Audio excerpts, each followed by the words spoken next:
Hello guys, আসসালামু আলাইকুম। সবাই কেমন আছেন? আজ শুক্রবার, ভালো মন্দ কিছু না খেলেতে হয়, তাই আমি আজকে গরুর মাংস রান্না করতেছি। তাই আমি এখানে পেঁয়াজ কাটছি। একটা ভাইয়া আমাকে কমেন্ট করেছে, আমি আরেকটা গরুর মাংস রান্না করেছিলাম, পেঁয়াজ গোল গোল করে কেটেছিলাম। তো ওই ভাইয়ার পছন্দ হয়নি, আমাকে কমেন্ট করে বলেছে যে আমি ওইভাবে পেঁয়াজ কাটাটা ঠিক হয় না, তাই আমি আজকে লম্বা করে পেঁয়াজ কাটছি। ঠিক আছে, তারপরে এলাচ, দারচিনি, তেজপাতা, টমেটো দিয়ে দিচ্ছি।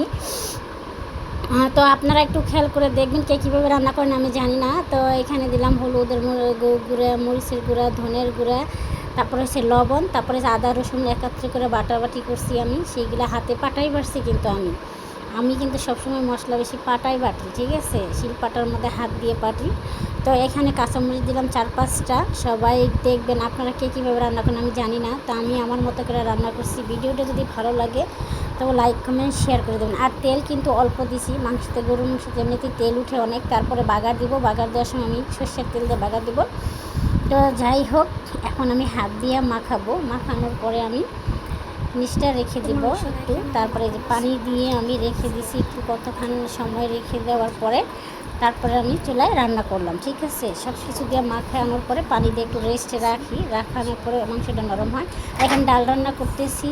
আর এখানে আমি আবার এখানে আলু দিলাম।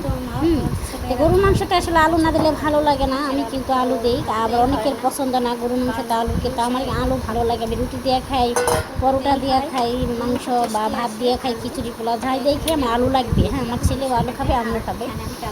তো ও বেশি পছন্দ করে না, আমি পছন্দ করি। তো ডাল রান্না করতেছি, ডালের মধ্যে আলু দিব। আর এখানে সে মিষ্টি কুমড়া রান্না করতেছি। তা আমার আজকের রান্না কী এরকম হয়েছে। আর এখন আমি বাগার দিয়ে দিব, 2টা তেজপাতা দিলাম, একটা তেজপাতা কেটে দিলাম, আর একটু জিরা দিয়ে দিলাম। জিরা, কে জিরা খান বাগারে আমি জানি না, কিন্তু আমি কিন্তু বাগারে জিরা খাই গাইস। আমার কথায় যদি কোনো ভুল হয় আমাকে একটু ক্ষমার দৃষ্টিতে দেখবেন। তো এখানে পেঁয়াজ কুচি দিয়ে দিলাম, কতগুলো পেঁয়াজ কুচি দিয়ে বেশি করে দিয়ে দিলাম। দেওয়ার পরে লাড়াচাড়া দিচ্ছি। লাড়াচাড়া দিতে দিতে দিতে যখন লাল হয়ে যাবে তখন কিন্তু আমি এটা দিয়ে দিব বাগারে।